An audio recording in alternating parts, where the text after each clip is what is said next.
నమస్కారం అండి. శుభోదయము. మార్గశిర మాసం శనివారం చాలా పవిత్రమైన దినం ఈరోజు అండి. ఈరోజు కలియుగ ప్రత్యక్ష దైవమైన వెంకటేశ్వర స్వామిని ప్రార్థిస్తే ఎంతో పుణ్యం అండి.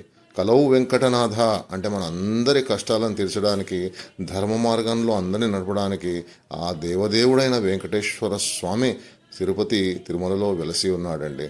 ఆ స్వామిని ఈరోజు తలుచుకుందాము.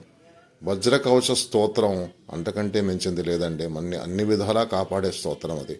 మార్కండేయువాచ నారాయణం పరబ్రహ్మ సర్వకారణకారకం ప్రపద్దే వెంకటేశాఖ్యాం తదేవ కవచం మమ సహస్రశీర్ష పురుషో వెంకటేశిరోవతు ప్రాణేశ ప్రాణనిలయాన్ ప్రాణాన్ రక్షతు మే హరి ఆకాశరాట్ సుతానాద ఆత్మానామ్య సదావతు దేవదేవోత్తమ పాయతే వెంకటేశ్వర సర్వత్ర సర్వకాలేషు మంగాంబాజానేశ్వర పాలయేన్మాం సదా కర్మ సాఫల్యం నా ప్రయచ్చతు ఏ ఎతద్ వజ్రకవచమభేద్య వెంకటేశతు సాయం ప్రాతపటే నిత్యం మృత్యుం తరతి నిర్భయ.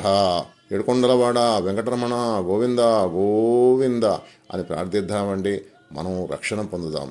ఓం నమో వెంకటేశాయ.